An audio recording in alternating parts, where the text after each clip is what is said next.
Let's hear a story. Here's a tale to tickle your sides.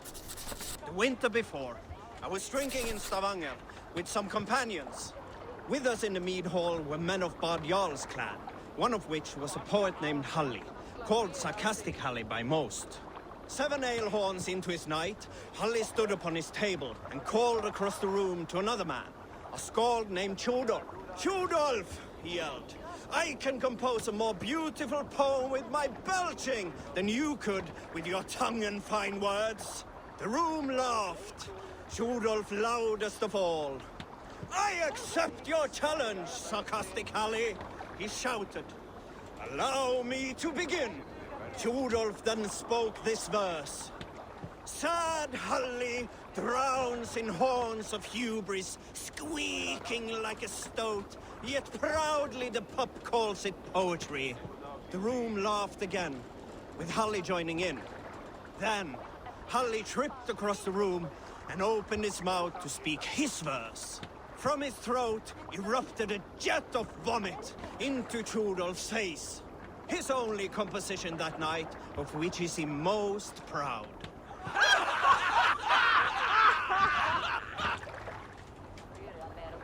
Who will share a tale?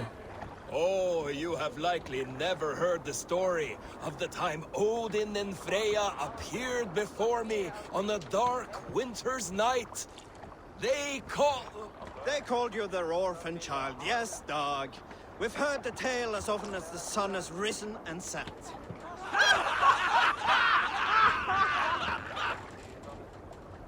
Is there a sea Skald among you? When I was 11 winters old, I was the youngest of my favorite cousins.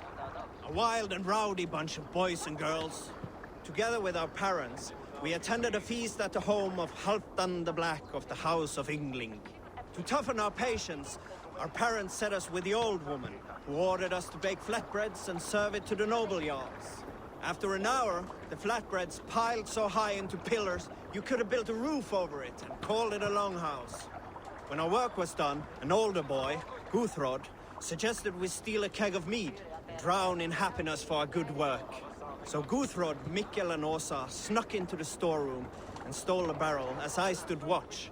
But when we were spotted, I froze. 3 of Harald's men stopped us. They struck Guthrod and Mikkel and pushed Åsa to the ground. "Whose idea was this?" they asked. I stood and said, "The idea was mine. The meat is for me." One of the men eyed me and said only, "That is not true." Then, they moved on.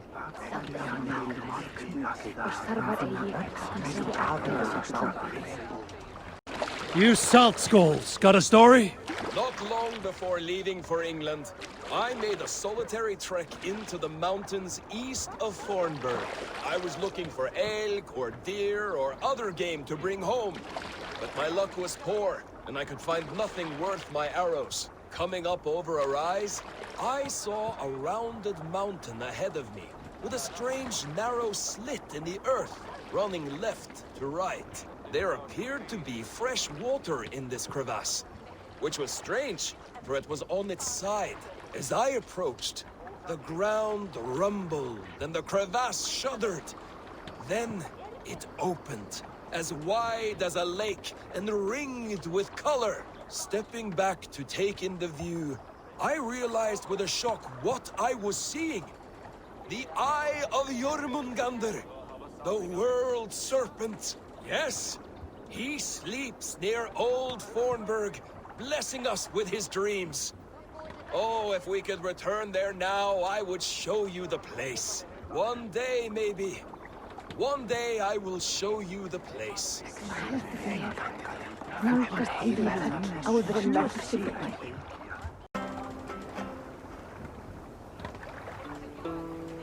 Let's hear a story.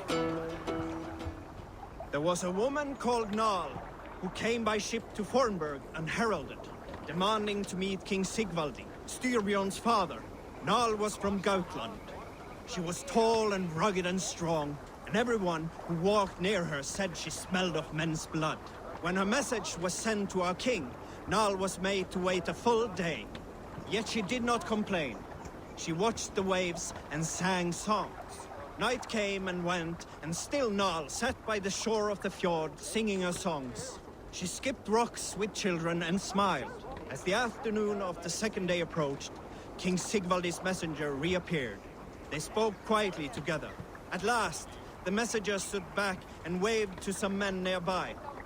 3 men bearing 3 chests of silver approached quickly. They set the chests of silver in Nal's ship and stood back. Then Nal stepped forward, swinging a large, bloodied sack before her. Nal opened the sack and emptied it on the shore. 7 pairs of hands tumbled to the ground. Nal then mounted her ship and sailed away.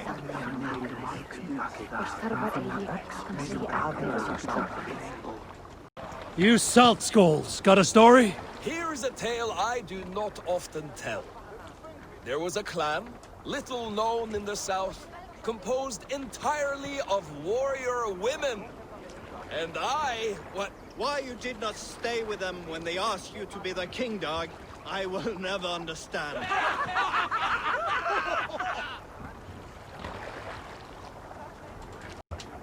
We need an epic tale. Some years ago, I took to sea with a sword dancer called Egil. A brooding warrior with a face of stone and oak-hard arms. On a raid in Coolstory, we shored up along the edge of a forest and explored until we came to People Pots, a large farm. It was night, and all were asleep. So we set about plundering the place in the quiet of eve, taking sheep and goats as we pleased. It was then that Egil saw a farmhand and pressed the boy for the family's hidden silver. The farmhand squawked like a crow. Being hid beneath an anvil at the smith's forge, the silver was no trouble to lift. In secret, we took it and the boy back to the ship. It was then that Egil grew sad, for when the farmers woke with the crack of day, they would know they had been robbed, but not by whom. So Egil ordered 3 of us to follow him back to the sleep-hushed hamlet. As we burnt the houses, Egil shouted his name. I am Egil, son of Skaldagrim, and I am the man who deprives you of everything but your life. I never sailed with Egil again.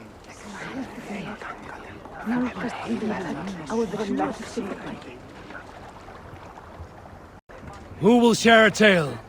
You might not be aware, but I am a man with considerable shipbuilding craft. In my youth, just 13 winters old, I designed an improvement to our dragon boats.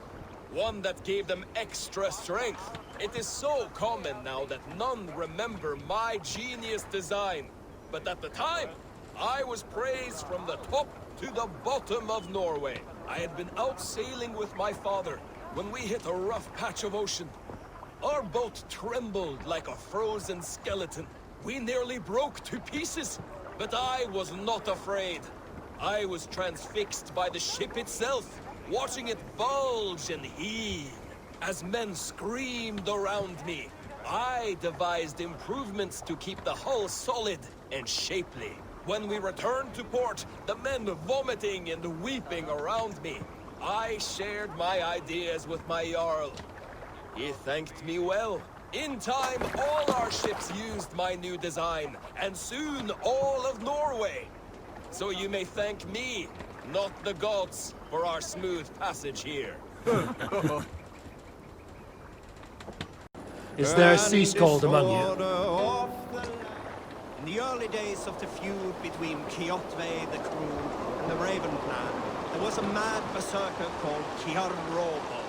Kiarr had pledged his battle fury to no king or jarl, and would give his oath only once each winter, for reasons nobody could fathom. One year, Kiarr's sister, Fulma, was married to Kjotve's brother, Alrik, and soon Kiarr was often seen in the company of that clan. But soon after, word came to Kiarr that Alrik had abused his sister. When he asked Fulma about this, she told him, "It is true." So Kiarr invited Alrik on a hunting expedition. When they were away, Kiarr slew Alrik and pulled off one of his arms. When he returned to camp, Kjotve asked where his brother was. Kiarr shook his head and held out his hand, in which was an armlet. "Your brother bid me give you this ring, Kjotve."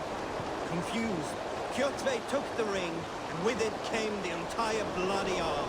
Your brother pledged his oath to Hell herself, Kiarr laughed. Then he turned and departed. He was never seen in those parts again.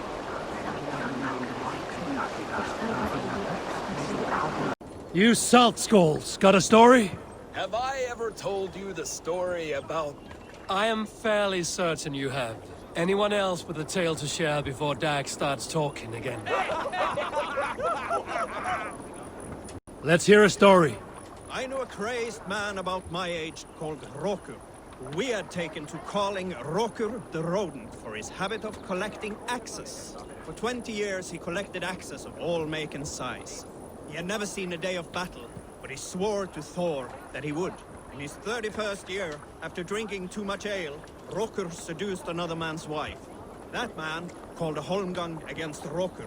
Rokur accepted the holmgang, and on the agreed-upon day, he laid out 12 of his axes and asked, "Which of these will I use to slay you? Will it be Bone Splitter?" he said. "My bearded blade inscribed with Seidr runes, affixed to a handle of English oak? Or Blood Fountain," he continued. "My Dane axe, which swings through the air on 2 hands with the speed of an arrow's flight? Or might it be Twin Wolf Wounder?" Rokur growled, growing even more bold. A fierce pair of throwing axes. At that moment, the man who had challenged Rokur brought a large stone down upon his head. Rokur died instantly, and his axes were given away as gifts. Is there a sea skald among you? Have you heard me tell the tale of the 6 Christian missionaries I lured away from their faith into the worship of Almighty Thor? You showed them how to turn the crosses into hammers, simply by flipping them over, and they fainted with joy. That tale? Yes. Yes, indeed. Who will share a tale? In my youth, I remember hearing the story of Kalda, a fierce young woman whose father forbade her from swordplay and raids. Kalda had skills to match or surpass any man in the clan. And so it was that her beloved Gapi asked her aboard his ship. Once again, Kalda's father forbade her to leave, calling her soft and weak and fragile. But Kalda ignored these insults and left. For a full spring, Kalda and Gapi sailed the coast of Francia, raiding and plundering and taking much silver and riches. Then, in the early weeks of summer, a passing ship gave Kalda the news that her mother had died suddenly. Kalda was grief-stricken. Kalda returned quickly home, only to find her mother there, alive and standing quietly beside her father. Kalda was confused. Kalda's father spoke with a sour voice. "I sent a tale of your mother's death, for you were insolent. But now you are home, where you must stay." Hearing these words, Kalda pulsed hot with rage. She slew her father and fled back to her ship, then set a swift sail for the horizon. We need an epic tale.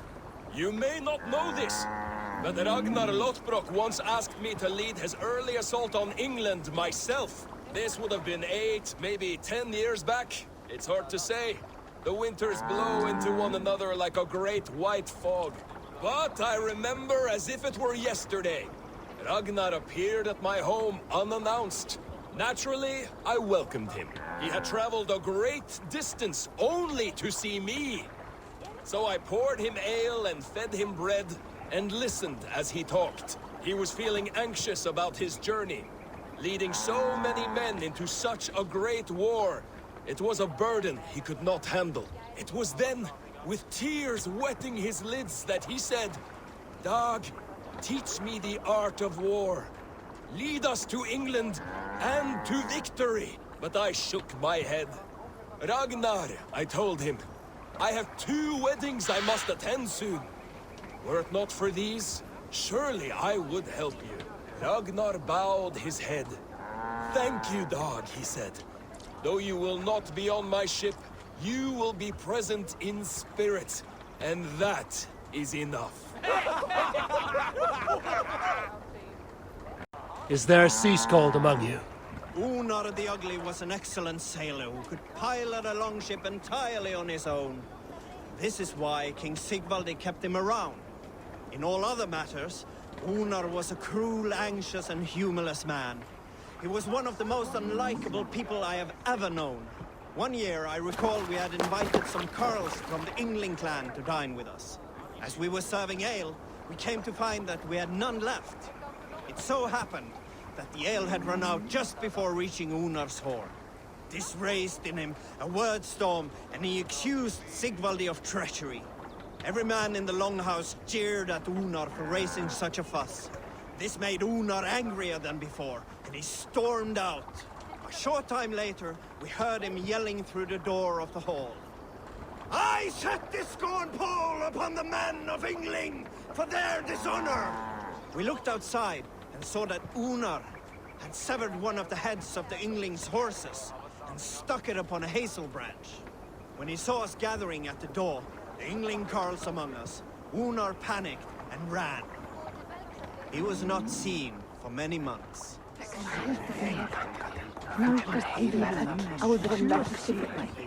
Who will share a tale? Did I ever tell you all the story of how I killed an entire clan single-handedly with the broken hilt of a sword? Too often, dog. More times than any man can count. You salt skulls, got a story? During my 19th winter, King Styrbjorn ordered the construction of a new longhouse. The splendid hall you now see at Fornburg. To build this longhouse, he employed the help of 20 men. I was among them, as was Frathi, the strongest and stoutest man I had ever seen. We set about felling trees and hewing wood for timber. Frathi was the fastest of us, dropping 41 trees in only 2 days. On the third day, a spindly man called Onarr was near upon felling his first tree. He had hacked it all the way around like some mad animal. When the tree fell, it did so in a direction he had not wished. Straight down upon Frathi. Onarr called out, but it was too late. Frathi had only enough time to turn and face the doom bearing down upon him. With that, he raised his arms to embrace the timber hammer. The force of the trees falling drove Frathi deep into the snowbank, yet his arms never let go. He held that angry trunk as a lover. Like hounds, we scooped at the snow to reach him. We found Frathi 10 feet down, alive but in pain, still bearing the tree upon his shoulder. Let's hear a story. We all remember when Eivor gave orders to attack Kjotve's clan in Avaldsnes. I knew even then our chance at victory was slim. It was a fool's errand. But Eivor demanded we strike, and I am not one to disobey my superior. Such is the mark of an honorable man. You all know what followed. We set upon Kjotve's men and were overwhelmed. You lot were captured and fit to be butchered, and Eivor here, carried off to be sold into slavery, a fate worse than a fine death. But there is one fact you do not know. In the initial fight, I came upon Kjotve, cowering in an empty house. He did not see me, and I came within 2 arms lengths of him. I could have slain him! A fast stroke of my axe, ending our troubles. But I held back. Why? Because I remembered my oath to Eivor. Yes, years ago, Eivor had staked a claim on Kjotve's life. So I left the Backrout alone. Yes. A pity, Dag. There's no one living who can verify this incredible tale.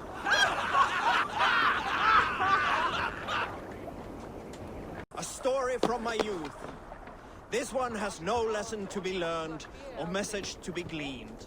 Often my father liked to take me on hunts in the forested lands east of Avaldsnes. I loved these solitary times with him. I had never felled a beast myself, and my father thought that this upset me. I was only a boy, but I had the dreams of being a man. So one winter, my father asked me to perform a bargaining ritual to the goddess Skadi to improve his bow skill and snow sight.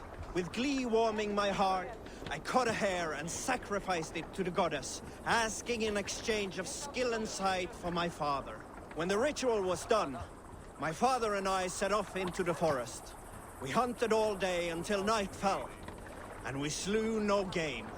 That night, around the fire, I was sullen. My sacrifice had not been heeded, yet seeing my sad face, my father only smiled. Had you been hunting, he said, you would have killed 6 fine deer. For Skadi hears only those who speak to her. We need an epic tale. Some time ago, I met a wandering Skald in search of a Jarl or king to serve. He had not composed a verse in years, and was fearful of losing his skill. I said I knew many such great men. A few Jarls, a handful of kings by name. But to my knowledge, all of them had many Skalds of their own. This poor Skald was disappointed and thanked me for my time, asking my name as he departed. Dag Nithison, I told him. The Skald's eyes went wide. Dag Nithison, he exclaimed. Of Fornburg? I nodded and said, the very man I am. The poor Skald sung to the skies with joy. You are a legend among legends, he said. Let me compose a verse for you, if I may. Imagine my surprise at hearing such praise. But I agreed. So he began for 2 days composing a most lovely verse on my behalf. Yes, a most lovely verse. Unforgettable, yes. And I will recite it for you one day, when we have time. Here is a story I have not told a man, for it happened only last month. I was sharing a mead horn with a beautiful woman, when She, her sisters, and her mother all begged for your hand in marriage. Is that how this tale ends? Yes. Were you there?